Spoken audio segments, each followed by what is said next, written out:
stand for the flag salute. Ready, begin. I pledge allegiance to the flag of the United States of America and to the republic for which it stands, one nation, under God, indivisible, with liberty and justice for all.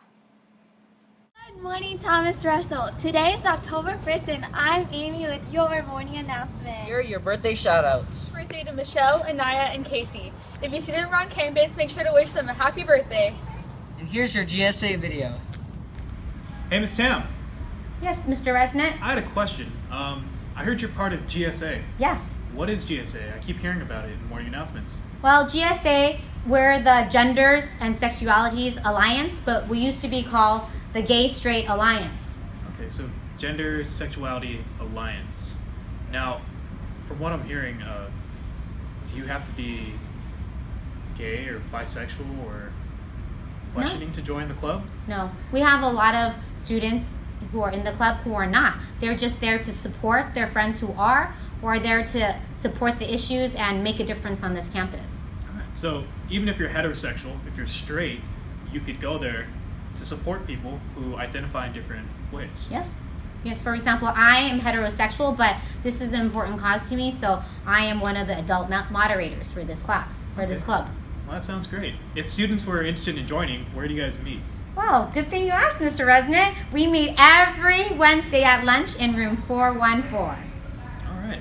Well, it's Thursday right now. Hopefully, next week I can drop by and meet some of the people part of the Gender Sexuality Alliance. Okay, that'd be great.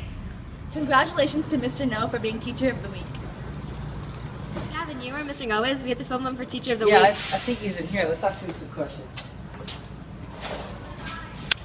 Oh, shoot, he's riding his bike. Oh, hey, what's up? Hey, can we ask you some questions? Yeah, sure.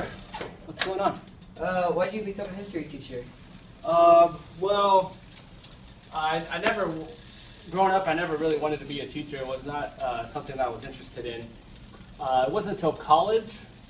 I was undeclared for 3 years, and the college said that I had too many units, so I had to pick a major. And I enjoyed history classes the most, and I decided to be a history major because I decided I wanted to become a teacher because most of my teachers growing up were not very good. So I wanted to make learning more interesting for my students. What is your ideal vacation? Let's see. I'll probably ride my bike. I'd like to start on the coast of the Mediterranean in Spain and slowly make my way through the Pyrenees into France. While riding through France, I'd like to see the Alps, which would take me to Switzerland. I'd like to see the Swiss Alps. And I'll head south down to Italy to see the Dolomites, and finish my trip by taking a cruise ship back up, and I want to finish in Germany, and I also want to go to Luxembourg. Czech Republic sounds cool, but yeah, I'd spend a whole year riding my bike through Europe. $1 million, what would you do with it? Well, that sounds like a lot of money. In the Bay Area, you could barely buy a house. But if I had $1 million, I'd probably give a quarter of it to my mom, and I would donate another quarter, and the other half I would invest. I wouldn't really buy anything because I already have everything I need. I'm happy with what I have already, so I don't really need anything else to buy. What's the craziest bike ride you've ever done? Besides riding my bike every day during my prep like I am now, it was maybe 4 years ago. I rode my bike from Yosemite Valley to my mom's house in Modesto, and it was 127 miles long, and the last 30 miles or so was the hardest because I was out of gas, but I had no option but to keep going. And the prize at the end of that ride was a nice juicy burrito. Show us your bike. Yeah, sure. Check it out. So it's actually a new bike. I built it about a month ago. So I used to ride a red bike. Maybe you see me before or after school, but this one is new to me. This one is actually made out of carbon fiber. So it's really light, really stiff. As you can see, the wheels are also made out of carbon fiber. Low spoke count, so it keeps it really light, really stiff.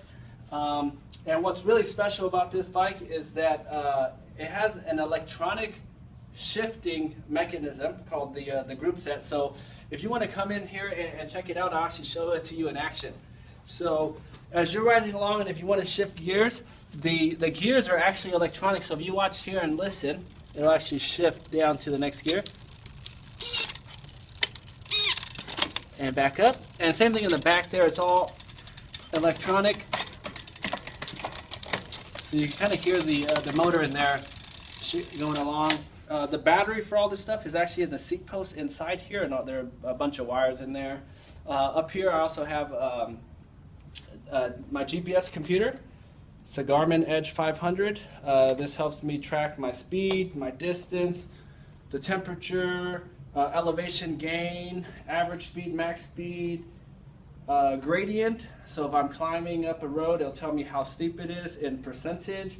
It'll tell me elevation gain on the ride, a bunch of data on there. Yeah, this is pretty much my bike. Why I ride my bike instead of driving to school is because traffic sucks. And what's cool that I've noticed over the years is that more and more students are riding their bikes to school.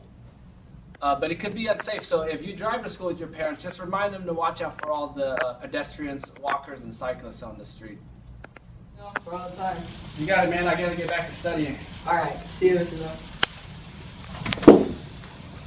Here's your Peace Builders Pledge and school's motto. I am a peace builder. I pledge to praise people, to give up put downs, To seek wise people as advisors and friends. Notice hurts that I have caused and to make amends. to right wrongs, and to help others. Peace each day at Russell, At home and in my community. And don't forget our school's motto: if you hear something, see something, or feel something, then you must say something. If not, the choice is yours.